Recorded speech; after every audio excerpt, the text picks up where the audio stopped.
காலமறிதல் நாளம் கருதினும் கைகூடும் காலம் கருதி இடத்தார் செய்யின். குறளெனும் வாயிரை வாழ்த்து திருவள்ளுவரினும் நான்முகனார். விளக்கம்: ஒரு செயலை வெற்றிகரமாக செய்து முடிப்பதற்கு ஏற்ற காலத்தை ஆய்ந்து அறிந்து இடத்தோடு பொருந்தமாறு கவனத்தோடு செயல்பட்டால் உலகமே வேண்டுமென கருதினாலும் கைகூடும்.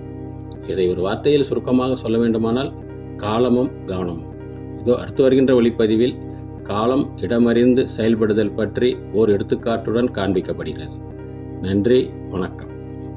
ஒரு நாள் தாமஸ் ஆல்வா எடிசன் வீட்டிற்கு வந்து ஒரு காகிதத்தை தனது தாயிடம் கொடுத்தார். அவர் தாயிடம், என் ஆசிரியர் இந்த காகிதத்தை என்னிடம் கொடுத்து இதை உங்களிடம் மட்டும்தான் கொடுக்க சொன்னார் என்று சொன்னார். அந்த காகிதத்தை படித்ததும் தாயின் கண்களில் கண்ணீர் வடிந்தது. அவள் கடிதத்தை அந்த குழந்தைக்கு சத்தமாக படித்து காட்டினாள். அதில், உங்கள் மகன் ஒரு ஜீனியஸ். இந்த பள்ளி அவருக்கு மிகவும் சிறியது. அவருக்கு பயிற்சி அளிக்க போதுமான நல்ல ஆசிரியர்கள் இல்லை. தயவு செய்து நீங்களே அவனுக்கு கற்பியுங்கள் என்று அந்த காகிதத்தில் இருந்தது.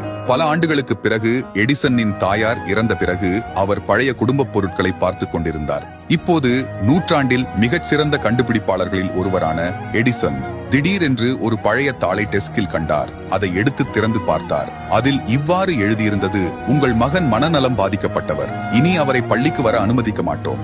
எடிசன் அதை படித்ததும் மணிக்கணக்கில் அழுதார். பின்னர் அவர் தனது டைரியில் எழுதினார்: தாமஸ் ஆல்வா எடிசன் ஒரு மனநலம் பாதிக்கப்பட்டவர், ஆனால் ஒரு மாவீர தாயின் வளர்ப்பால் அவர் நூற்றாண்டின் ஜீனியஸாக மாறினார்.